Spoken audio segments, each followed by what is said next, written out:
Atenção pais e mães, cidadãos brasileiros. Precisamos urgentemente de sua ajuda. Em 2014, 2015 e 2017, o Congresso Nacional, 27 estados, 5.600 municípios brasileiros, apoiados por milhares de pais e mães de alunos, rejeitaram o ensino da teoria de gênero nas escolas do Brasil. A teoria de gênero é uma ideologia que afirma que o sexo não passaria de um discurso introduzido na sociedade para discriminar as pessoas. Nesse sentido, algumas pessoas estariam sendo arbitrariamente condicionadas a desempenharem o papel de homens e outros o papel de mulheres. Mas, na verdade, para esta ideologia, ninguém nasceria homem ou mulher. Por isso, as crianças não poderiam ser forçadas a se enxergarem como homens ou mulheres, mas deveriam experimentar através da escola os mais diversos gêneros e construir para si mesmas o gênero que mais lhes agradasse. Como esta ideologia foi rejeitada por todos em 2017, o Partido Socialismo e Liberdade, também conhecido como PSOL, protocolou no Supremo Tribunal Federal a ADI 5.668 para que os juízes obrigassem que as escolas incluíssem a ideologia de gênero em seus currículos. O que se pretendia é a progressiva desconstrução da heterossexualidade por parte da escola desde a mais tenra infância. Aconteceu algo semelhante também em 2005, quando o PT apresentou ao Congresso Nacional o substitutivo do projeto de lei 1135/91, que pretendia tornar o aborto legal durante todos os 9 meses da gestação. Diante da oposição majoritária do povo, o projeto foi derrotado por 33 votos a 0 na Comissão de Família da Câmara em 2008 e, em seguida, na Comissão de Constitucionalidade da Câmara por 57 votos a 4. Diante disto, o mesmo PSOL protocolou em março de 2017, junto ao Supremo Tribunal Federal, a DPF 442 para pedir que os juízes decretassem a legalização do aborto no Brasil. Estes são alguns dos muitos exemplos do que se chama de ativismo judicial. O Supremo Tribunal Federal extrapola suas funções constitucionais e impõe a todos, contra as decisões do Legislativo e contra a vontade do povo, a sua própria agenda e a agenda dos partidos minoritários que não conseguem obter maioria nas votações do Congresso. O perigo do ativismo judicial já era conhecido há séculos.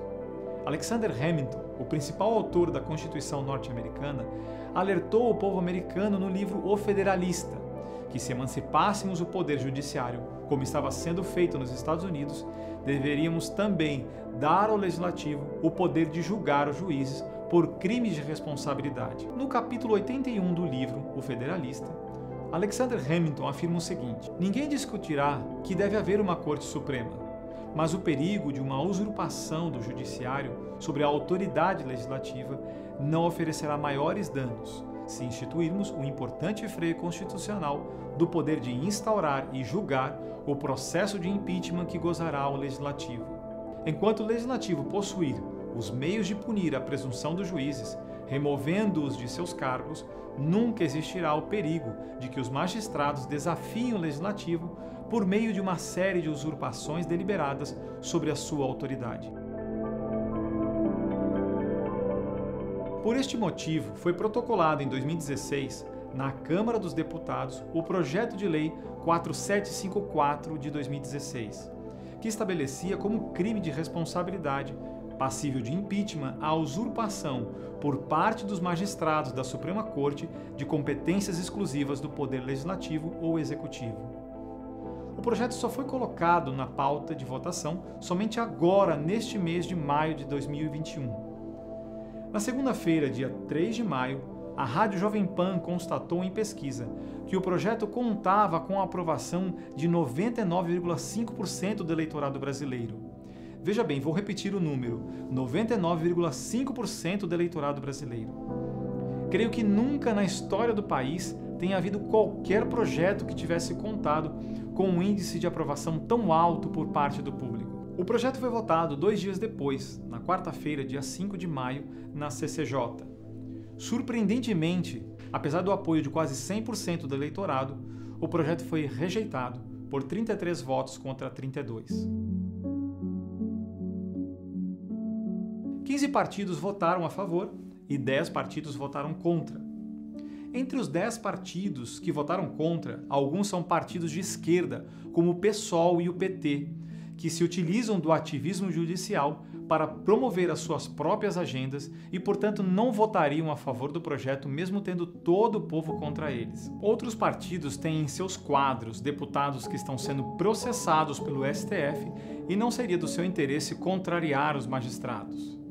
Mas, sejam quais forem os motivos destes e de outros, os eleitores fariam bem em não votar nestes partidos que não nos representam. Eis a lista dos partidos que votaram contra o PL 4754 de 2016. PP, PSD, PSB, MDB, PSDB, PCdoB, PSOL, PDT, Cidadania, PT. O grande problema, porém, é o que veio depois. O PL 4754 havia sido derrotado por um voto e deveria ser escolhido um novo relator para escrever uma justificativa do voto majoritário. Foi escolhido para tanto o deputado Pompeu de Matos, do PDT do Rio Grande do Sul. O deputado apresentou o seu relatório na quinta-feira, dia 6 de maio de 2021. Para ter valor, o relatório deverá ser votado por todos os membros da comissão. O problema é que o conteúdo do relatório é virtualmente um verdadeiro golpe de Estado. Peço o empenho de todo cidadão brasileiro para que entre em contato com os deputados da Comissão de Constitucionalidade da Câmara para pedir que reprovem o relatório quando ele entrar em votação. O relatório afirma equivocadamente que o PL 4754 foi rejeitado pela maioria porque é o projeto e não o ativismo judicial que é inconstitucional. Segundo o relatório, não seria a Suprema Corte quem estaria usurpando o Legislativo, mas o Legislativo é que pretende usurpar competências da Suprema Corte. Segundo a linguagem do deputado Pompeu de Matos, o projeto contém vícios insanáveis de inconstitucionalidade. Um dos princípios básicos da democracia, segundo o deputado, é a completa liberdade do juiz para ouvir e decidir as ações impetradas na Corte. Nenhum estranho, seja governo, grupo de pressão, indivíduo ou mesmo outro juiz, deve interferir ou tentar interferir na maneira como um juiz conduz um litígio e sentencia o projeto. Afirma o deputado, representa um ataque à completa independência e autonomia do judiciário. Tal afirmação não é verdadeira. O princípio básico da democracia não é que o poder judiciário seja absoluto, mas, ao contrário, que nenhum poder seja absoluto. Já vimos como Alexander Hamilton, o fundador das modernas democracias constitucionais, afirma que sem a instituição do impeachment do poder judiciário, a democracia estaria em risco e os juízes desafiariam o legislativo por meio de uma série interminável de usurpações deliberadas e incontroláveis.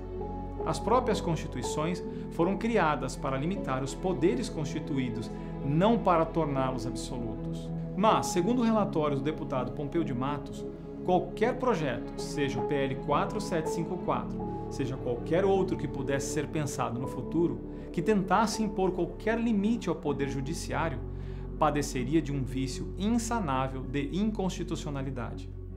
Então, segundo o relatório, qualquer sentença judicial deverá ser acatada sempre por todos os cidadãos e por todos os demais poderes e instituições, sem possibilidade de checagem. No entanto, é sabido por todos que os presidentes, ao se excederem dos poderes que lhes são atribuídos pela Constituição, podem ser removidos pelo Congresso, que as leis votadas pelo Congresso podem ser vetadas pelos presidentes e que os decretos abusivos dos presidentes podem ser anuladas por um projeto de decreto legislativo.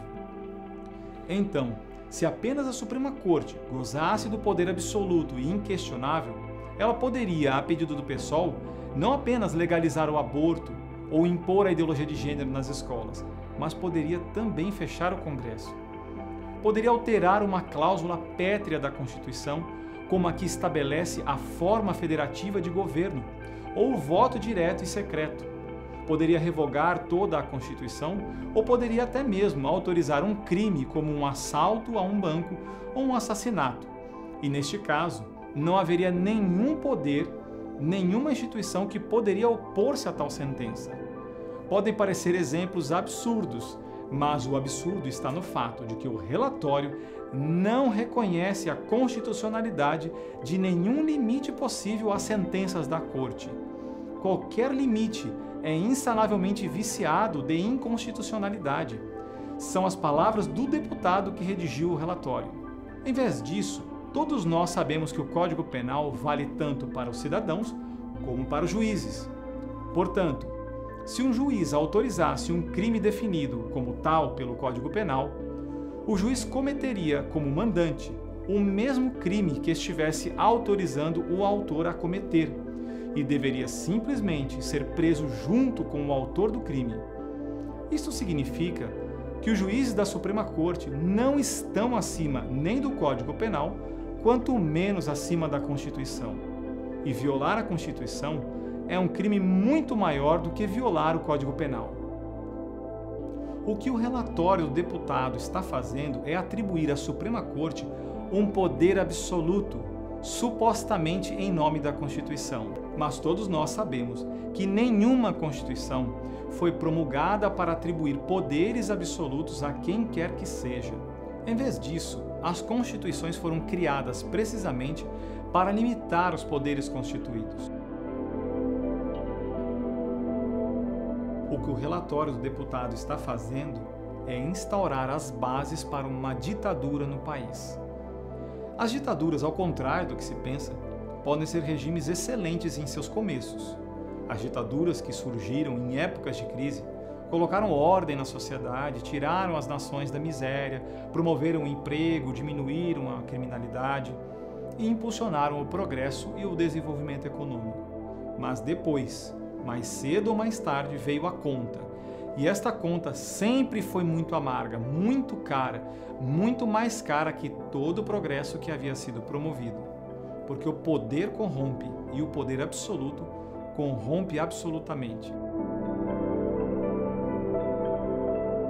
Quero agora advertir a todos sobre onde está o real perigo que estamos correndo. Alguém poderia dizer que o relatório do deputado é, como o próprio nome diz, apenas um relatório. Um relatório não é lei. Quando se aprova uma lei, somente o próprio texto da lei possui força de lei. Quando se aprova uma lei, o relatório da lei, a justificativa da lei e os considerandos da lei não são lei. E no caso de um projeto de lei que não foi aprovado, o relatório desse projeto que não foi aprovado será ainda menos do que isso. Mas o problema é que hoje nós vivemos em uma época desconstrucionista e pós-estruturalista. Nesse sentido, nada realmente existe e tudo não passa de um discurso de poder. Para dar um exemplo, até mesmo o sexo, segundo a ideologia de gênero, não existe como realidade. Se você pensa que é homem ou mulher, é porque você aceitou o discurso de que existem os papéis socialmente construídos e aceitos de homem e mulher que foram impostos sobre você. Mas segundo essa ideologia, homem e mulher são realidades que não existem. Homem e mulher são coisas que não passam de meros discursos. A masculinidade e a feminilidade são discursos de que deveríamos nos libertar. Então, exatamente neste mesmo sentido, também as leis não existiriam. O que existe são os discursos de poder que foram construídos para que nós fôssemos forçados a acreditar como se fossem leis. Portanto, o relatório do deputado Pompeu de Matos, se aprovado, poderá não ser lei, mas isso não importará. Terá sido um relatório aprovado pelo Congresso e será transformado na base de um discurso de poder aprovado pelo Legislativo, segundo o qual a Constituição daria poderes absolutos para o Supremo Tribunal Federal. Tudo isso não passaria de um discurso de poder, mas este discurso, ao ser progressivamente aceito, como se fosse uma realidade, terminaria com a democracia no país. O poder absoluto corrompe absolutamente.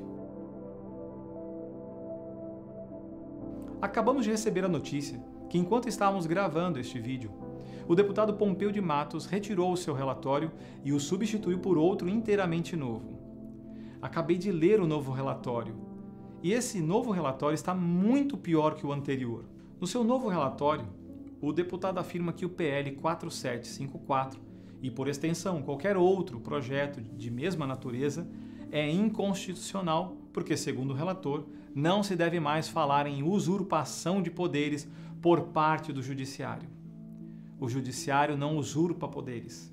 Em vez disso, diz o relator, o que está acontecendo é que a democracia brasileira está trilhando o novo fenômeno chamado neoconstitucionalismo, que está sendo seguido pelas mais modernas democracias de todo o mundo. Eu devo fazer aqui uma observação.